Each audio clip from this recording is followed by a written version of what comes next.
It finally happened. The Bank of Canada, for the first time since 2018, has increased the overnight lending rate from 0.25 up to 0.50.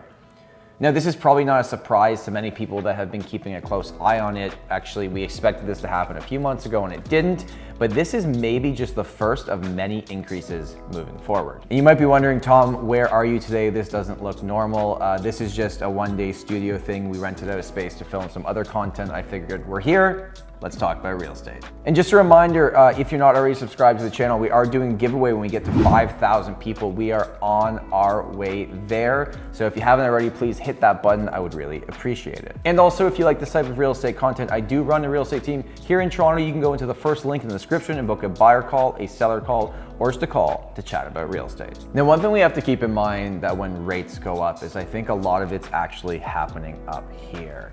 It's mindset, because the 0.25 rate increase isn't actually changing the affordability for most of the buyers right now.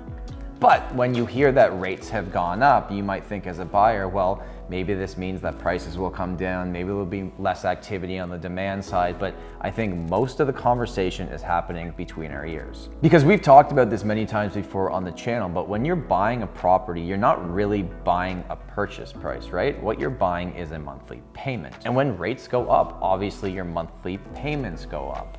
I'd see someone on Twitter talk about the fact that what this rate increase actually does to your mortgage if you have a variable rate mortgage is for every $100,000, it increases your payment anywhere from $10 to $15 a month. What the Bank of Canada also made clear with this announcement is this is likely not the only rate hike we're gonna see this year. And with that type of information, there's two ways we could look at it, right? It's either like, okay, the initial week or two after this rate hike happens, it's gonna be interesting to see how the buyers react. But then on the flip side, if you know rates are gonna go up again, and maybe even a few more times this year, if you're a buyer right now, would you not wanna lock in a property now before rates go up again? So even though there's all this thought process at how this might slow things down a bit, I actually think it might do the opposite.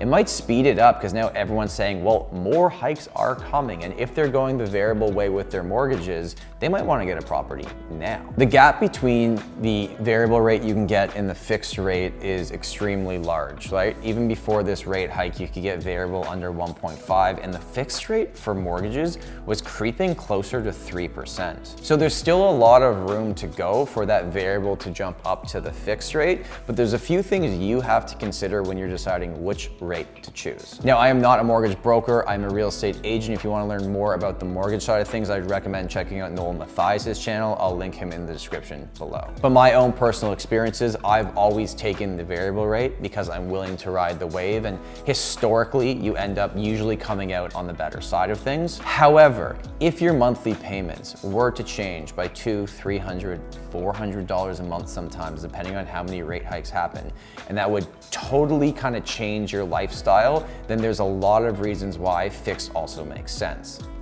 So there's no right or wrong answer here. I think it's really risk tolerance and how you feel moving forward in terms of where you think the market's gonna go. And at the end of the day, if you have a fix, you can sleep well at night. You know it's not changing for the term of that mortgage, which is typically 5 years. The HVAC just came on, it's extremely loud, so I'm gonna talk a little bit louder now. A few moments later. The only thing that I would keep in mind with the variable rate is that if you have to break it at any point, you're considering selling a property sooner than that 5 years, you wanna take variable because typically the rate to break it is only 3 months interest.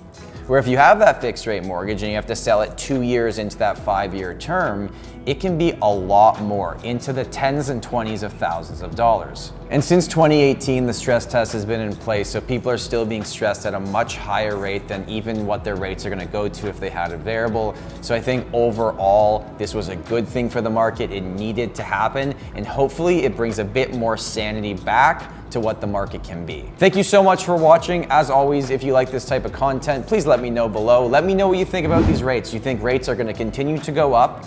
Is it gonna change your mindset if you're a buyer, how you're gonna now look at the market based on where the rates are at and where they might be going? My name's Tom Storey, and remember, home is where your story begins.